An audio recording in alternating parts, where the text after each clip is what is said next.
Good afternoon, students. Here we are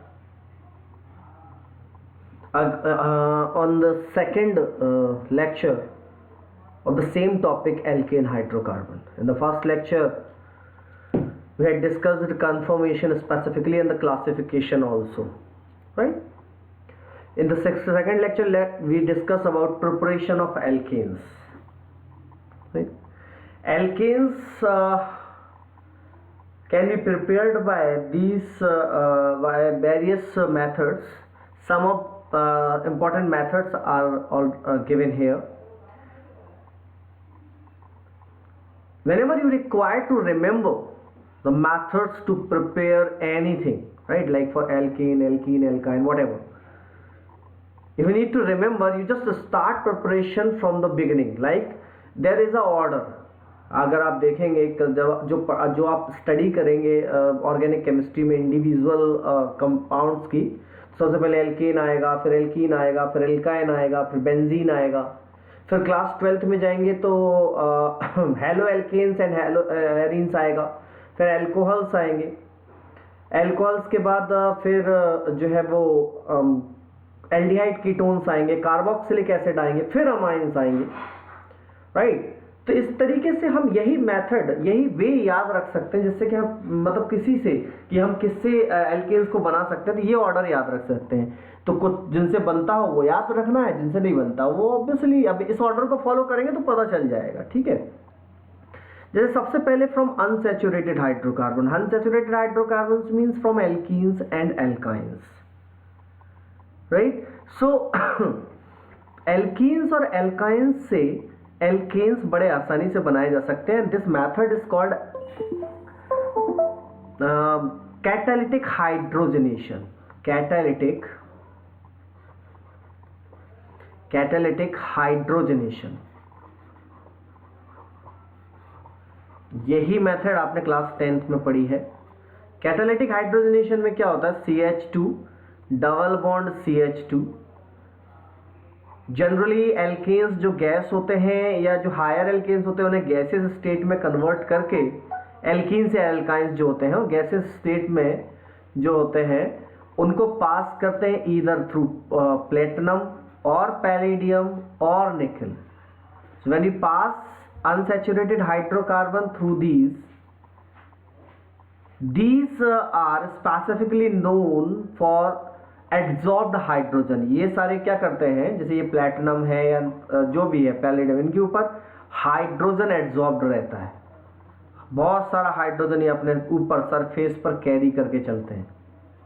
तो जैसे ही unsaturated hydrocarbon इनके पास से निकलते हैं, दोनों हाइड्रोजन एक ही साइड से पाई बॉन्ड तोड़कर जुड़ जाते हैं। यानी यहाँ पर एक हाइड्रोजन और यहाँ पर एक हाइड्रोजन, और ये बॉन्ड यहाँ टूट जाएगा और ये दोनों एक हाइड्रोजन यहाँ, यानी ये बॉन्ड भी टूट जाएगा, ये बॉन्ड भी टूट जाएगा और ये आपस में जुड़ जाएंगे। तो क्या हो जाएगा, CH2 यहाँ हाइड्रोजन और CH2 और यहाँ हाइड्रोजन।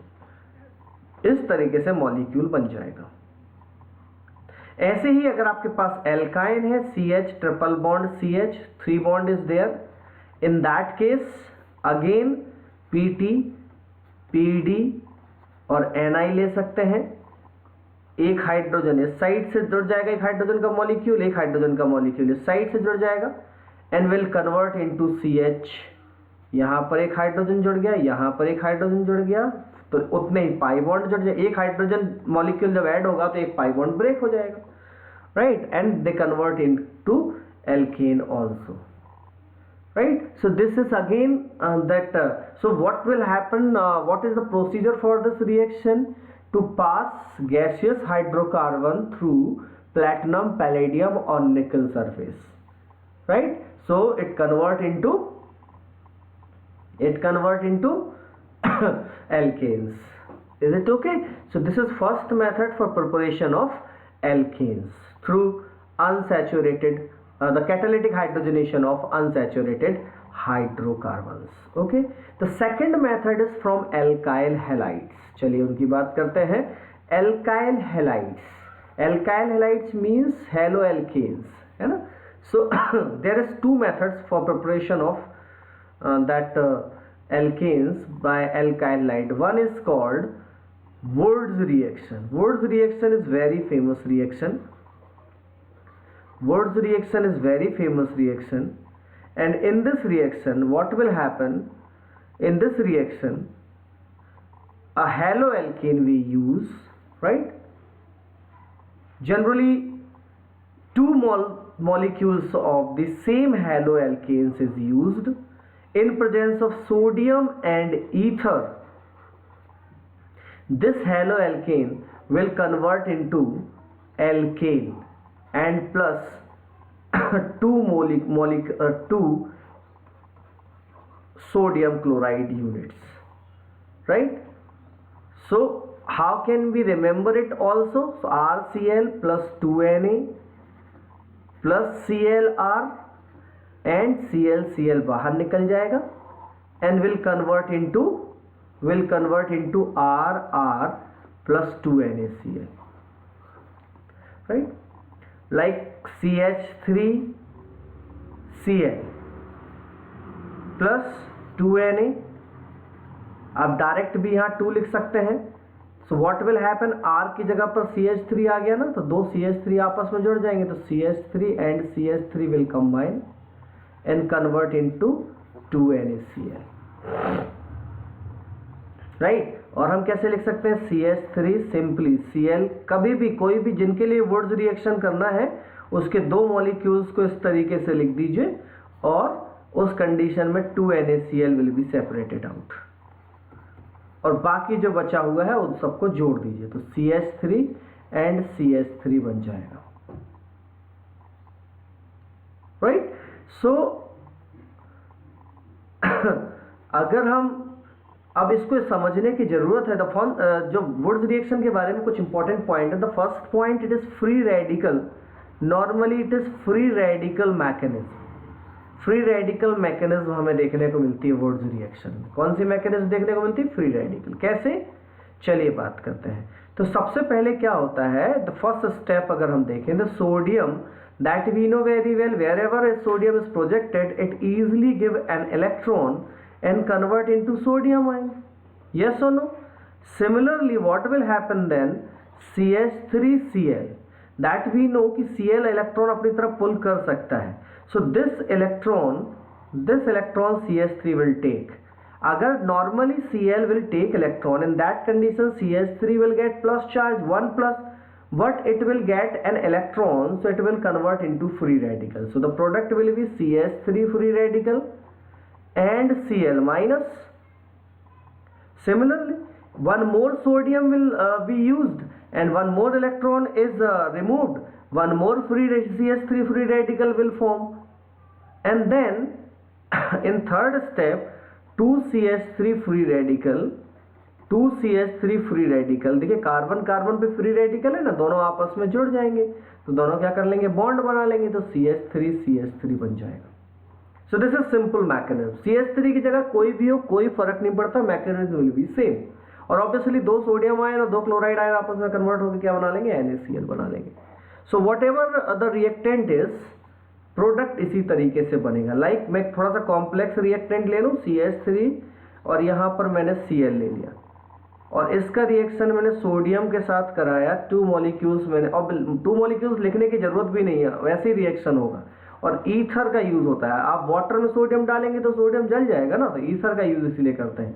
तो क्या करेंगे भाई, Cl हटा दीजिए, आमने सामने दोनों को लिख दीजिए, Cl हटा दीजिए और दोनों को जोड़ दीजिए, तो product will be this. Yes और नो? तो इस तरीके से हम इनके प्रोडक्ट्स बता सकते हैं. ऐसे बहुत सारे रिएक्शंस हो सकते हैं. तो पहली बात तो ये हो गई कि फ्री रेडिकल मैकेनिज्म होता है. दूसरी बात जो है, जो कि इम्पॉर्टेंट है, वो ये है कि this method is applicable, this method is useful for symmetric alkane. Symmetric alkane preparation के लिए. Symmetric alkane, it means alkane having alkane preparation. The simple meaning of symmetric alkane is the alkane having even number of electrons. First, simple is है ना, even number of electrons होने चाहिए। बाकी symmetry का मतलब होता है कि इक्वल हाफ में कट भी हो जाना चाहिए, ये भी इंपॉर्टेंट है। तो इवन नंबर ऑफ इलेक्ट्रॉन्स या इक्वल हाफ में कट हो जाने वाले जो even number of carbon atom होने चाहिए ऐसे एल्केन्स, या जो टू इक्वल हाफ में। देखिए in this case you can cut this into two equal half, yes और no? In this case you can cut into two equal half. In the previous case अगर आप दोनों देखें तो इसको भी आप टू इक्वल हाफ में कट कर सकते हैं ना, तो ये सिमेट्रिक एल्केन हो गए। तो those having equal number of carbon atom they are considered generally as a symmetric alkanes, right? So this method is useful for symmetric alkane preparation. Okay. Now the second so obviously अगर आप चाहते हो कि अगर मैं आपसे पूछूं कि भाई आपको कोई एसिमेट्रिक बनाना है तो क्या करना पड़ेगा? तो ऐसी सिमेट्रिक जो एक जैसे ही होंगे दोनों हेलो एल्कीन, जब सेम हेलो एल्कीन होगा तो सिमेट्रिक ही बनेगा ना। सेम हेलो एल्कीन अगर आप लेंगे, चाहे आप कोई भी कंडीशन ले लीजिए, एक एग्जांपल और ले लेते हैं। सेम अगर हेलो एल्कीन आप लेंगे CH3, मैं एक थोड़ा सा और कॉम्प्लेक्स लिख रहा हूँ इसीलिए CH2Cl, तो क्या होगा इसका रिएक्शन अगर आपने सोडियम और ईथर के साथ कराया, ये सबसे इंपॉर्टेंट होता है कि किसके प्रेजेंस में रिएक्शन हो रहा है। तो क्या हो जाएगा, reaction will be CH3 CH3 CH3 CH2, और ऐसा ही दूसरा मॉलिक्यूल CH2 और यहाँ पर CH3 CH3 और यहाँ पर भी CH3, सेम जैसे ही हो जाएगा ना। तो अगर आप एक ही मॉलिक्यूल रखेंगे तो ऐसा ही होगा, लेकिन अगर आपने दो डिफरेंट मॉलिक्यूल्स रखे तो एसिमेट्रिक भी बन सकता है। जैसे मान लीजिए आप कहते हैं ना CH3Cl अगर हम ले लें और प्लस C2H5Cl अगर हम ले लें in presence of sodium and ether, what product will be form? तो आप कहेंगे कि दोनों को वापस जोड़ देता हूँ CH3 और C2H5, यस और नो? यहाँ आपने एक मोल इसका लिया, एक मोल इसका लिया, समझ में आया?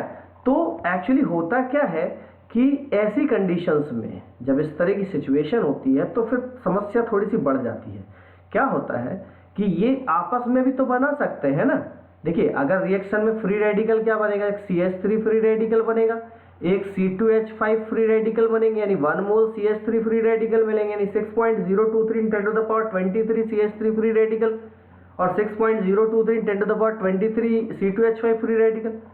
तो ये वाले होंगे वो आपस में भी तो जुड़ सकते हैं ना, यानी ये भी बना सकते हैं, ये वाले भी आपस में जुड़ सकते हैं, मतलब C2H5 और C2H5 भी बना सकते हैं और ये दोनों भी आपस में जुड़ सकते हैं, यानी CH3 C2H5 भी बन सकता है। यानी एक प्रोडक्ट की जगह अब कितने प्रोडक्ट मिल गए?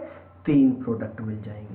तो इस तरह से यील्ड जो है डिक्रीज हो जाती है। अगर ये कोशिश भी की जाए, यील्ड डिक्रीज, अगर ये कोशिश भी की जाए, क्या कोशिश की जाए भाई कि हमें एसिमेट्रिक वाला एल्केन भी बनाना है, तो यील्ड डिक्रीज हो जाती है। तो Wurtz method is actually applicable for preparation of symmetric alkanes. Okay, so remember it is very important. Third is from aldehyde and ketone. aldehyde और ketones के लिए रिडक्शन रिएक्शंस होते हैं और with the help of reduction reaction aldehyde and ketones will convert into alkanes. Like aldehyde and ketone कोई भी हो जाए, यहाँ पे CH3 C double bond OH और इनके साथ 3 रिएजेंट अगर रिएक्ट करते हैं। पहला रिएजेंट होता है ZnHgSCl. This is called क्लीमेंशन reduction.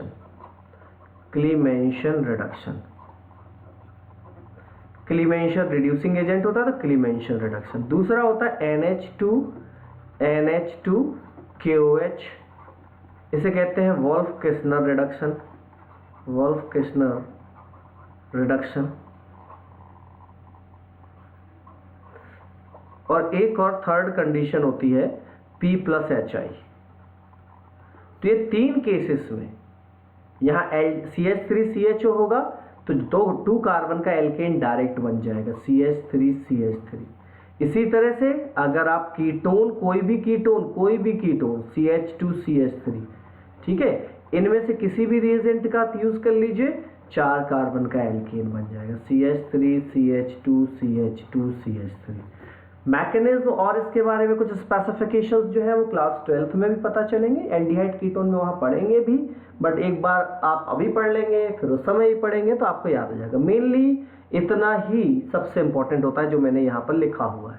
कोई भी एल्डिहाइड कोई भी कीटोन के को इन तीन की प्रेजेंस में रिएक्ट करा दीजिए, जितने कार्बन अवेलेबल है उतने कार्बन का एल्केन बन जाएगा। 2 कार्बन है तो इथेन बन जाएगा, 3 कार्बन है तो प्रोपेन बन जाएगा, 4 कार्बन है तो ब्यूटेन बन जाएगा, 5 कार्बन है तो पेंटेन बन जाएगा। Isn't it? So it is very very simple method. Okay. The next is reduction by okay, sorry, I forgot this second reaction, reduction by zinc and hydrochloric acid. Halo alkane में ये reaction मैंने छोड़ दिया था, miss कर दिया, चलिए कोई बात नहीं, it is very simple method. CH3CH2Cl हमने लिया हुआ है और जिंक प्लस HCl। तो जिंक में HCl अगर हम HCl में अगर हम थोड़ा जिंक डालते हैं तो आप सभी को पता होगा ZnCl2 बनता है और हाइड्रोजन प्रोड्यूस होता है। रिएक्शन में जब ऐसा ड्यूरिंग द रिएक्शन अगर ये मिक्सचर अवेलेबल है और इसके साथ हम इसे मतलब हमने क्या किया CH3CH2Cl ले लिया, ओके, और उसमें जिंक डाल दिया और उसमें HCl ऐड किया, तो उस कंडीशन में रिएक्शन के बीच में हाइड्रोजन बनता है, इसे कहते हैं नेसेंट हाइड्रोजन। क्या कहते हैं? Nascent hydrogen. This nascent hydrogen, 2 molecules 2 atoms of hydrogen है ना, बहुत एक्टिव होते हैं, ये बहुत एनर्जेटिक होते हैं और इस बॉन्ड को तोड़ देते हैं, एक हाइड्रोजन यहाँ जुड़ जाता है, एक हाइड्रोजन यहाँ जुड़ जाता है, तो क्या हो जाएगा CH3CH3। यस और नो? ऐसे ही अगर कोई और रिएक्शन हमने लिया CH3CH2Cl तो क्या हो जाएगा जिंक प्लस HCl अगर आपने लिया तो विल कन्वर्ट इनटू CH3CH3 और यहाँ पर क्या हो जाएगा CH2। और बात समझ में आ रही है? और यहाँ से हाइड्रोजन जुड़ जाएगा, Cl हटेगा, जहाँ CH जुड़ा वहीं पे हाइड्रोजन जुड़ जाएगा यहाँ पर, तो ये कन्वर्ट हो गया तो एल्केन बन जाएंगे। This very very simple method. Okay, so this is the preparation of haloalkane from this with the help by the reagent Zn plus HCl जो हमने छोड़ दिया था। और एल्डिहाइड कीटोन की बात भी हो गई, right. Now the preparation from carboxylic acid, preparation from carboxylic acid preparation from carboxylic acid here. So अब अपन बात करते हैं कार्बोक्सिलिक एसिड से प्रिपरेशन कैसे हो सकता है भाई। चलिए, तो सबसे पहली जो मेथड है कार्बोक्सिलिक एसिड से प्रिपरेशन की, that is called soda lime method. Soda lime method, इस मेथड को आप लैब में कर सकते हैं, ठीक है, और प्रोबेबली मैं कोशिश करूंगा कि इसका पूरा अरेंजमेंट रखे और एक वीडियो के फॉर्मेट में मतलब जब अरेंज करके मैं इसका प्रिपरेशन आपको दिखाऊं, ठीक है। सोडा लाइम मेथड में आप क्या करते हैं, सबसे पहले ये किसमें होता है, reaction of sodium salt of carboxylic acid, sodium salt of carboxylic acid with NaOH in CaO। CaO के सॉल्यूशन में NaOH मिलाया जाता है, जैसे कि बेसिक स्ट्रेंथ काफ़ी बेहतर हो जाती है, राइट। इस कंडीशंस में रिएक्शन होता है। तो सबसे पहले आपको क्या चाहिए था, sodium salt of carboxylic acid. तो sodium salt of carboxylic acid इस तरीके से हो गया, राइट। और उसके साथ रिएक्शन कराया जाता है NaOH का और NCaO। ये इन दोनों का जो कॉम्बिनेशन होता है, this is called soda and this is called lime, so that's why it is termed as soda lime, right। CaO is quick lime ना, और NaOH is soda, ओके। सो दोनों का रिएक्शन होता है। ट्रिक कैसे है, ट्रिक मैं आपको बताता हूँ कि आप कैसे प्रोडक्ट इजीली फाइंड कर सकते हैं। तो इसमें क्या होता है, ये बाहर निकाल दीजिए इतना, यानी NaO यहाँ से और CONA यहाँ से, तो क्या बन जाएगा बाकी H और CH3 बच गया, so the product will be CH4। इस तरीके से आप प्रोडक्ट क्या बनेगा वो याद रख सकते हैं। तरीका तो मैंने आपको बता दिया, आपको क्या करना है, कार्बोक्सिलिक एसिड का सोडियम सॉल्ट लेना है और NaOH और CaO लेना है और उन सबको थोड़ा गर्म कर देना है, तो मीथेन बनना शुरू हो जाएगा। मीथेन प्रिपरेशन के लिए सबसे बढ़िया मेथड है मीथेन बनाने के लिए। बाकी कोई और भी रिएजेंट हो तो उसके लिए भी एल्कीन बना सकते हैं, कोई प्रॉब्लम नहीं है।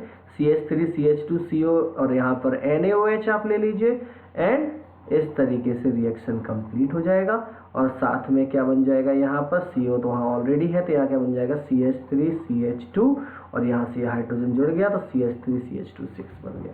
तो इस तरीके से इस मेथड का यूज़ किया था, बहुत ही एफिशिएंट मेथड होती है। अगर मैं इसकी थोड़ी सी मैकेनिज्म आपसे शेयर कर लूँ, बिकॉज वेरी इंपॉर्टेंट, और कई बार अगर आप एडवांस क्वेश्चन सॉल्व करने जाएंगे तो आपको इसकी ज़रूरत पड़ेगी, तो बहुत ही शॉर्ट में इसकी मेथड शेयर कर रहा हूँ। एक्चुअली होता क्या है, CH3CH2 और C डबल बॉन्ड O और यहाँ पर O-, अगर आप देखें तो सोडियम अगर ये आपके पास है तो will break down into CH3C double bond O, sorry चलिए CH3CH2 लिखा हुआ है तो उसके साथ ही लेते हैं CH3CH2 C double bond O- और Na+। ये सॉल्यूशन में एक्वस सॉल्यूशन में जाके ऐसा ही हो जाएगा, ये भी एक्वस हो जाएगा और ये भी एक्वस हो जाएगा, हाँ या ना। CH3 सेकेंड स्टेप में हम थोड़ा सा ध्यान दीजिए, CH3CH2 C double bond O और यहाँ O-, ठीक है। अब इसमें क्या होता है, थोड़े से चेंजेस आते हैं। क्या है, carbon double bond, carbon single bond से ज़्यादा स्ट्रॉन्ग होता है कार्बन डबल बॉन्ड, तो इस कंडीशन में ये बॉन्ड ब्रेक हो जाता है। It will convert into CH3CH2-, यानी कार्ब एनायन इंटरमीडिएट बनता है। क्या इंटरमीडिएट बनता है, carb anion intermediate in this reaction, और साथ में क्या बाहर निकल जाएगा, CO2, ठीक है। और फिर ये कार्बोनाइन इंटरमीडिएट थर्ड अगर हम रिएक्शन की बात करें तो what will happen then, CH3 अब क्या होगा आगे अगर हम देखें, NaOH when react with CO2 NaOH के दो मॉलिक्यूल्स और CO2 अगर हम ले लें तो विल, क्योंकि CO2 एसिडिक होता है तो विल कन्वर्ट इनटू Na2CO3 और साथ में क्या बन जाएगा, H2O, और जो आपके पास CH3CH2- है वो क्या करेगा, H2O से, तो CH3CH2- है ना। इस तरह से ये बेस होते हैं, हम बाद में जो है वो केमिकल इक्विलिब्रियम भी पढ़ेंगे वापस, तो उसमें बेस ये कहलाता है।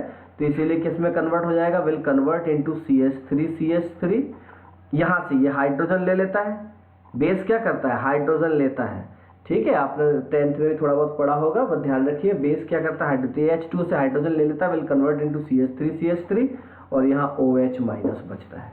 तो एक दो चीज़ें जो मैं इसके बारे में बताना चाहता हूँ वो ये है कि इस रिएक्शन के थ्रू क्या होता है, इस रिएक्शन में क्या होता है, कार्ब एनायन इंटरमीडिएट होता है, और इस तरीके से कार्ब एनायन इंटरमीडिएट के कारण से क्या देखने को मिलता है, एल्केन बन जाता है, ठीक है। तो मैकेनिज्म आपको बता दी। अगर मैकेनिज्म आपको नहीं समझना है, समझना बड़ा ही बहुत ही आसान है। देखिए पहले स्टेप में इसका आयनाइजेशन हो गया, अगले स्टेप में इसमें CO2 बाहर निकल गया, क्यों, क्योंकि कार्बन डबल बॉन्ड O बनना चाह रहा था। थर्ड स्टेप में CO2 और NaOH, CO2 एसिडिक होता है, NaOH बेसिक होता है, तो Na2CO3 बन गया। और फोर्थ स्टेप में CH3CH2- H2O से H लेके एल्केन में कन्वर्ट हो गया।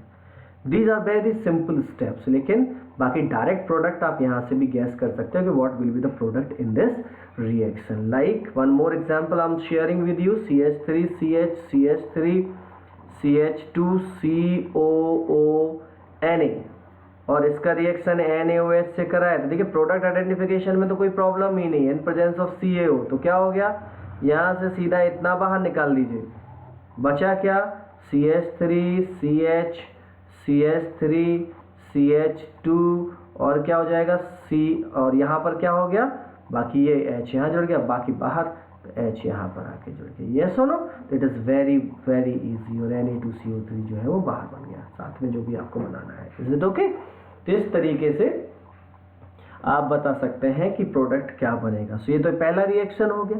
Now the second reaction is, ऐसे एक और रिएक्शन है, one more reaction is there, that is Kolbe's electrolytic method. This is Kolbe's electrolytic method. अब इस कोलवेज इलेक्ट्रोलाइटिक मेथड में क्या होता है, तो फर्स्ट मेथड हमने देख लिया, अब second method is Kolbe's electrolytic method. Kolbe's electrolytic method, Kolbe's electrolytic method में इलेक्ट्रोलाइसिस होता है। क्या होता है, इलेक्ट्रोलाइसिस होता है, electrolysis of sodium salt of carboxylic acid, sodium salt of carboxylic acid, sodium salt of carboxylic acid का electrolysis हमें देखने को मिलता है। चलिए देखते हैं भाई क्या होता है इसमें। CH3CH2 और C double bond O ONA, ये सोडियम सॉल्ट हो गया। सोडियम सॉल्ट का कार्बोक्सिलिक एसिड का सोडियम सॉल्ट है ना, कार्बोक्सिलिक एसिड होता है CH3COH, CH3CH2COH। मतलब कार्बोक्सिलिक एसिड में क्या होता है, लास्ट में COH होता है, उसमें H हटाकर सोडियम लगा दीजिए। कार्बोक्सिलिक एसिड में क्या होता है, लास्ट में COH होता है, तो उसमें H हटाकर सोडियम लगा दीजिए, तो sodium salt of carboxylic acid बन जाएगा, राइट। अब इसका क्या करते हैं, एक्वस सॉल्यूशन लेते हैं और उसका इलेक्ट्रोलाइसिस करा देते हैं। क्या करा देते हैं, इलेक्ट्रोलाइसिस करा देते हैं। जब इसका इलेक्ट्रोलाइसिस कराते हैं तब क्या होता है, इलेक्ट्रोलाइसिस के बाद सबसे पहले तो मैं प्रोडक्ट आपको लिख रहा हूँ, है ना, तो बैलेंस रिएक्शन लिख रहा हूँ। तो सबसे पहले क्या होता है, CH3CH2CH2CH3, ठीक है। तो पहले तो यानी आप यहाँ से देखो ये वाला पूरा पोर्शन हटा दीजिए और दो ग्रुप को जोड़ दिया, है ना। फिर दूसरा क्या बनेगा, साथ में इसमें CO2 बनता है, साथ में क्या बनता है, NaOH बनता है, और साथ में क्या बनता है, H2 बनता है, ठीक है। और क्या बनेगा, तो CO2 NaOH और H2 बन गया, राइट। ये इतनी सारी चीजें बन जाती हैं, ठीक है। तो ये कंप्लीट रिएक्शन है। यहाँ पर 2 NaOH हो जाएगा, यहाँ 2 CO2 हो जाएगा, ठीक है। अब इसकी मैकेनिज्म देखते हैं कि मैकेनिज्म कैसे होती है। आपने hydrolysis of water class 10th में पढ़ा है ना, वैसे ही हाइड्रोलाइसिस इसका बताना है। तो उसमें क्या होता है, एट कैथोड एट एनोड, यही होता है ना। तो ये आपके पास सॉल्यूशन, ये है आपका CH3CH2 C double bond O ONA, ठीक है, एक्वस सॉल्यूशन। इलेक्ट्रोलाइसिस करेंगे तो क्या हो जाएगा, मतलब आपने इसको वॉट एक्वस सॉल्यूशन में क्या हो जाएगा, will convert into CH3CH2 C double bond O minus और साथ में Na प्लस, और दोनों ही एक्वस, दोनों ही क्या है, एक्वस, यानी वाटर भी साथ में है, साथ में क्या है, इसमें वाटर भी है। तो अभी एट एनोड, एनोड पर क्या होगा, चलिए बात करते हैं। तो एनोड पर हमेशा क्या होता है, ऑक्सीडेशन होता है, और माइनस चार्ज एनोड पर ही पहुंचता है। तो C double bond O minus, ये एनोड पर सबसे पहले इलेक्ट्रॉन लूज करता है। एनोड पर हमेशा याद रखिएगा ऑक्सीडेशन होता है, और ऑक्सीडेशन का मतलब क्या होता है, लूज ऑफ इलेक्ट्रॉन लूज करना। तो CH3CH2 और यहाँ क्या हो जाएगा, C डबल बॉन्ड O और यहाँ पर O, और देखिए इसके पास एक माइनस चार्ज है, माइनस चार्ज मतलब निकाल दिया तो ऑक्सीजन का अपना इलेक्ट्रॉन बचा रहेगा। तो यहाँ पर क्या आ गया, इलेक्ट्रॉन, और ये क्या बन गया, फ्री रेडिकल। क्या बन गया, फ्री रेडिकल। समझ में आई बात। अब क्या होता है, यहाँ से भी बॉन्ड टूटने लगता है, ये वाला बॉन्ड।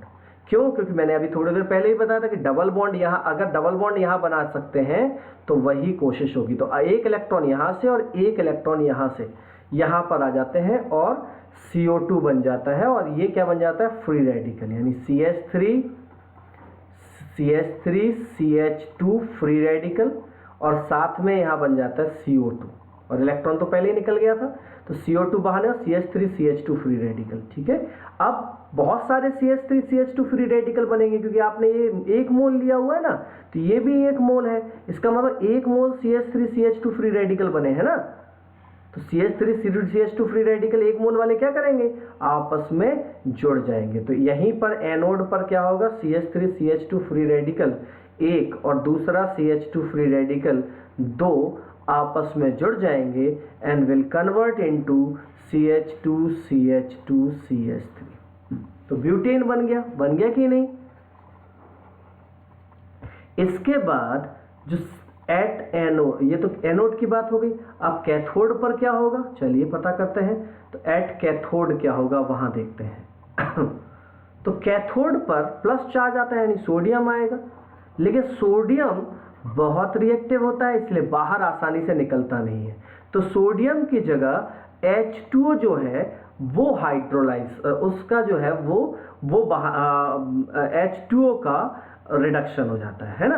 कैथोड पर क्या होता है, रिडक्शन होता है। Na प्लस का तो रिडक्शन हो नहीं सकता क्योंकि बहुत रिएक्टिव होता है, तो H2O का रिडक्शन हो जाता है, और H2O का जब रिडक्शन होता है तो H2 बनता है, 2OH माइनस बनता है, और दो इलेक्ट्रॉन्स बाहर निकल जाते हैं। So this happens at cathode.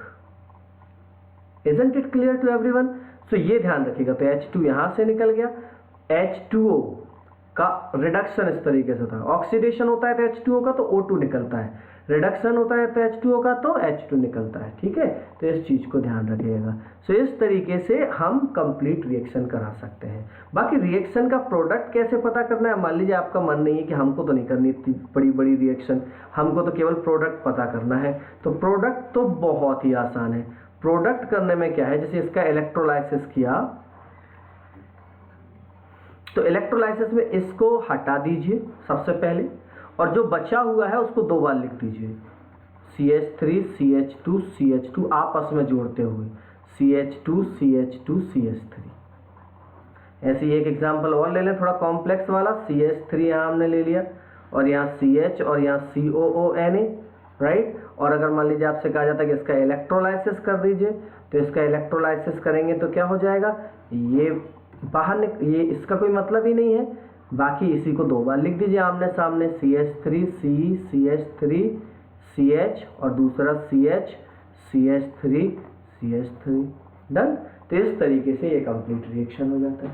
इसी तरीके से एक और रिएक्शन बचता है कार्बोक्सिलिक एसिड से और उनके डेरिवेटिव, मतलब ईस्टर, एसिड हैलाइड, बहुत सारे से, है ना, CH3 C double bond O OH, that is carboxylic acid, है ना।